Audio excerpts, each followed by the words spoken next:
হযরত আব্দুল্লাহকে বলছে, আব্দুল্লাহ তোমার পেছানিতে যে একটা মূল্যবান জিনিস ছিল ওটাকে তুমি হারিয়ে দিয়েছো। তোমার বিবি আমিনার গর্ভে চলে গেছে, আর ওই জন্য তোমাকে আমরা মক্কার মানুষেরা বা মহিলারা আর তোমাকে ভালোবাসে না, এই জন্য তোমাকে ভালোবাসা বন্ধ করে দিলাম।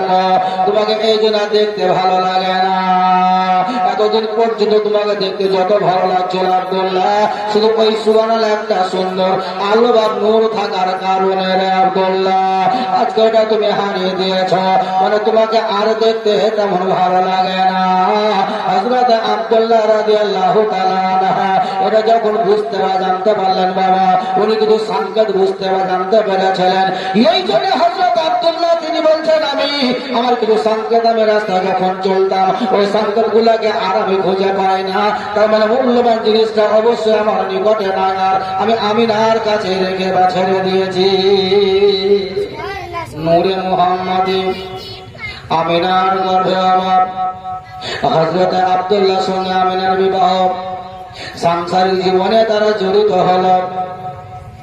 হযরত আব্দুল মুত্তালিব যে সমস্ত ছেলেরা ছিল আমার, তারা সবাই যেন সামনে যেত ব্যবসা করার জন্য, মালপত্র ক্রয় করার জন্য, কিন্তু হযরত আব্দুল্লাহ একদিনের জন্য কোনোদিন কোনো কাজে যায়নি।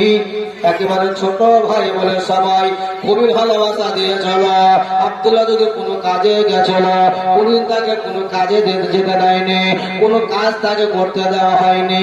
আব্দুল্লাহকে এটাই বলা হয়েছিল, বলে ভাই আব্দুল্লাহ গো, তোমাকে কোনো কাজ করতে হবে না, তুমি শুধুমাত্র লেখাপড়া করো, যেটা তোমার প্রয়োজন তুমি সেটাই করো, তোমাকে কোনো কাজ কর্ম করতে হবে না।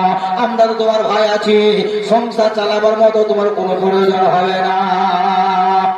সবার ভালোবাসা আব্দুল্লাহ, এর জন্য কেউ তাকে কোনো কাজ করতে দেয়নি।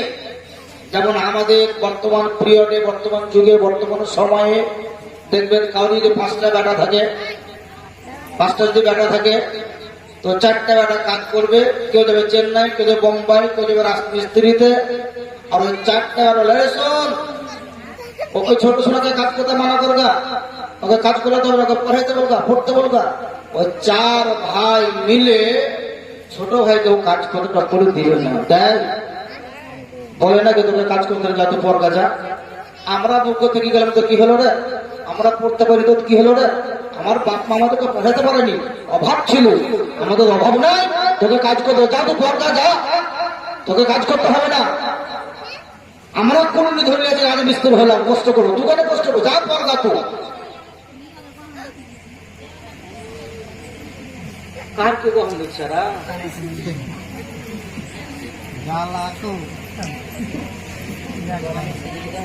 গহম দিচ্ছে,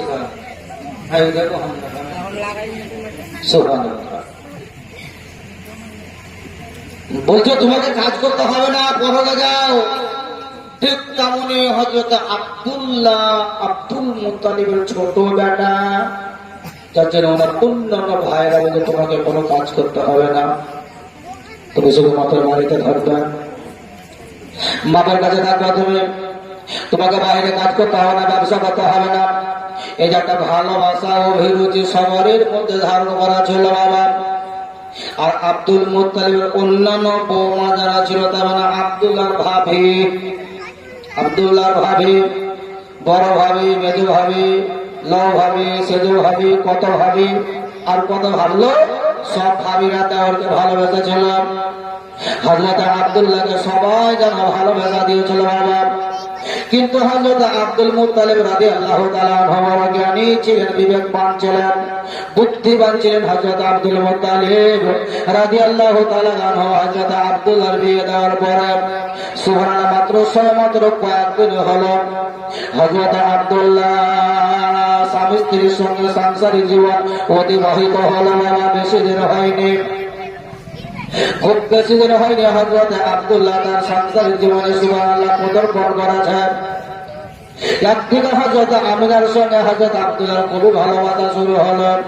সংসারটা খুব সুন্দর ভাবে তারা কাটিয়ে যাচ্ছিল। একদিন হঠাৎ করে হযরত আব্দুল্লাহ রাদিয়াল্লাহু তাআলা আনহু তিনি সুবহানাল্লাহ ঘরের মধ্যে শুয়ে আছে। একটাই বালিশের উপরে হযরত আব্দুল্লাহ এবং তার বিবি হযরত আমিনা রাদিয়াল্লাহু তাআলা আনহা একটা বালিশে মাথা দিয়ে শুয়ে আছে। বাবা, সন্ধ্যার টাইম হয়েছে, স্বামী স্ত্রীদের শুয়ে আছে, একটাই বালিশে দুটো মাথা আছে। হযরত আব্দুল্লাহ রাদিয়াল্লাহু তাআলা আনহু হযরত আমিনা রাদিয়াল্লাহু তাআলা আনহার সঙ্গে বাবা একটু সাংসারিক কথাবার্তা আলোচনা, প্রেম প্রীতি ভালোবাসার কথাবার্তা চলছিল। হঠাৎ করে হযরত আব্দুল মুত্তালিব রাদিয়াল্লাহু তাআলা আনহু ঘরের বাহির থেকে দাঁড়িয়ে তিনি ছোট বেটা হযরত আব্দুল্লাহকে ডাক দিলেন, বলে বেটা আব্দুল্লাহ। যখন হযরত আব্দুল মুত্তালিব তার ছোট বেটা হযরত আব্দুল্লাহকে ডাকে দেওয়া হলো, সঙ্গে সঙ্গে তার আব্বার ডাকে সাড়া দিল, বলে আব্বা গো, আমি তো ঘরের ভিতরে আছি। হযরত আব্দুল মুত্তালিব তিনি তার ছোট বেটা আব্দুল্লাহকে বলছে, বেটা আব্দুল্লাহ রে, আর কাল বিলম্ব করিও না রে বেটা, তোমার সঙ্গে দুটো কথা বলবো। আমি বাড়ি থেকে ঘর থেকে বেরিয়ে আসো, তোমার সঙ্গে দু একটা কথাবার্তা বলবো। হযরতে আমিনা আমার নবী মুস্তাফার মা হযরত আব্দুল্লাহকে জানে জড়িয়ে ধরে আছে।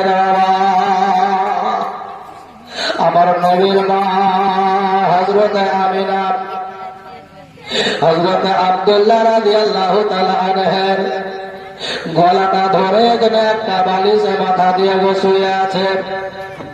আর একটু তারা হাসি আর কি কথাবার্তা বলছিল গো বাবা।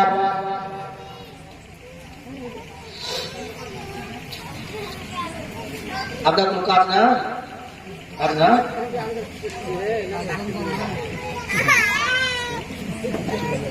বলছিলাম বাবা হযরত আব্দুল্লাহ রাদিয়াল্লাহু তাআলা আনহু হযরত মা আমিনা রাদিয়াল্লাহু তাআলা আনহার সঙ্গে একটা বালিশে মাথা দিয়ে গল্প করতেছিল। হঠাৎ করে ডাক দিল তার পিতা হযরত আব্দুল মুত্তালিব। এক ডাক মতো হযরত আব্দুল্লাহ রাদিয়াল্লাহু তাআলা আনহু তিনি বিছানা থেকে তড়পে উঠে বসে গেল। হযরত আমিনা আমার নবী মুস্তাফার মা হযরত আব্দুল্লাহকে জিজ্ঞাসা করছেন, বলে স্বামী গো, হঠাৎ করে তড়পে কেন আপনি বসে গেলেন? হযরত আব্দুল্লাহ বলছে, বলে বিবি আমিনা গো, তোমার কি কোনো প্রহরে আওয়াজ আসেনি? বলে না, আমি তো কিছুই জানতে পারিনি। হযরত আব্দুল্লাহ বলছে, ওরে আমিনা রে, আমার আব্বা আমাকে তলব করেছে, জানি না কেন ডাক দিয়েছ গো। আমার আব্বা কি বলছে আমি দেখে শুনে আসি। হযরত আমিনা তিনি বলছেন, বলে স্বামী গো, আমার মন চাহে না যে আপনাকে আমি আমার কাছ থেকে ছেড়ে যেতে দেব, এটা তো আমার মন চাহে না। হযরত আব্দুল্লাহ বলছে, পাগলি বিবি, আমার আব্বা ডাক দিয়েছে, তার মানে বাপের ডাকে যেতে হবে গো, আমি বেশি দেরি করব না। আমার আব্বা কি কথাটা বলছে মাত্র শুনে চলে আসবো রে বিবি, তুমি ঘরে একটু আরাম করো, বিছানায় শুয়ে যাও। হযরত আব্দুল্লাহ বেরিয়ে আসলেন। একেবারে দরজা লাগা হযরত আব্দুল মুত্তালিব দাঁড়িয়েছিলেন। আমার জননী মা হযরত আমিনা রাদিয়াল্লাহু তাআলা আনহা তিনি বিছানা থেকে উঠে দাঁড়ালেন, আর দরজার কাছে তিনি যেন কান লাগালেন। আব্দুল মুত্তালিব হযরত আব্দুল্লাহকে ডাকার পরে আব্দুল্লাহ বলছেন, আব্বা গো, তুমি কেন ডেকেছ বলো? কোনদিন তো এইভাবে তুমি রাত্রে আমাকে ডাকনি, আজকে তুমি আমাকে কেন তলব করেছ বলো?